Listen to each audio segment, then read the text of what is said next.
નમસ્કાર.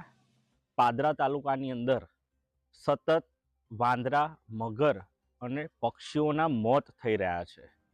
આ મોત શંકાસ્પદ છે અને આ શંકાસ્પદ મોતને લઈને અમે વન વિભાગના અધિકારીઓ પાસે એક માંગ કરીએ છીએ કે માત્ર ને માત્ર 10 દિવસની અંદર 3 મગર અને વાંદરા અને પક્ષીઓના મોત થયા. આ કોઈ સામાન્ય બાબત નથી. આ એક ગંભીર બાબત છે કે જે પશુ પક્ષી અને વન્યજીવોની અંદર આવા મોત થવા એ કેટલું યોગ્ય છે.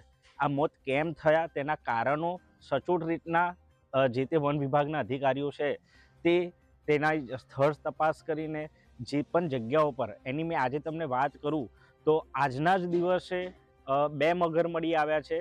આની પહેલાં પણ એક સપ્તાહ પહેલાં પણ તમે જોયું હશે કે પાદરા નગરપાલિકાનો વિસ્તાર સારેજા વિસ્તારની અંદર એક ખુલ્લા હોજની અંદરથી એક મગર મળી આવ્યો હતો. ત્યારબાદ આજે સતત 2 મગરના મોત થયા છે. એક છે આમડા ગામના તળાવ પાસે અને બીજું છે મોભા રોડ ના જે તળાવ છે ત્યાં આગળ એક મગરનું મૃત્યુ થયું છે. અને ઘણી બધી જગ્યાઓ પર આવા જે ઘટના પક્ષીઓની છેલ્લા 10 દિવસની અંદર થઈ છે તેમાં વાંદરા, મગર અને પક્ષીઓના મોત થયા છે. તો આ સ્થળ તપાસ કરીને વન વિભાગના અધિકારી દ્વારા ત્યાં જે તળાવમાં જે મગરો મરી ગયેલા હાલતમાં મળ્યા છે તેની પાણીની સેમ્પલ લઈને તેની ચકાસણી કરવામાં આવે.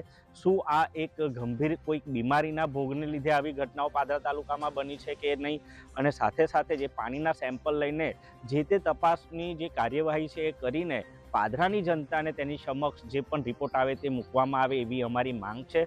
સાથે સાથે એ હવે જોવાનું રહ્યું કોઈ ખાદ્ય પદાર્થના લીધે કદાચ આના મોત થયા છે કે કોઈ પ્રદૂષણના લીધે મોત થયા છે તેની સચોટ જાણકારી અધિકારીઓ દ્વારા આપવામાં આવે અને સતત જે આ મોતની ઘટના છે એ માનવ હિત સુધી એટલે કે કાલે ઉઠીને જે પશુ પક્ષીઓને જે આ ઘટના મૃત્યુનો ભોગ બનવાનું કારણ હોય એ કદાચ આવનારા સમયની અંદર પાદરાની જનતાને એ માનવને જોખમરૂપ ના હોય તેવી એક ચિંતાના ભાગરૂપે અમે અધિકારીશ્રીને વિનંતી કરીએ છીએ કે પોતે આ એક ગંભીર વાતને ધ્યાનમાં લઈને સચોટમાં સચોટ એની કાર્યવાહી કરી એના પોસ્ટમોર્ટમ રિપોર્ટમાં જે પણ આવે અને જે પણ એના કારણો હોય એ પ્રજાલક્ષી અને માનવને નુકસાન ના પહોંચે અને આવનારા સમયની અંદર પાદરાની જનતાને કોઈક માનવ મૃત્યુ જેવી કોઈક જાનહાનિ ના થાય, કોઈક એવી ગંભીર બીમારીનો ભોગ કોઈક માનવને ના બનવું પડે અને મૃત્યુ ના થાય તે માટે પાદરાની જનતાને આવા રિપોર્ટો મોકલે એવી અમારી માંગ છે.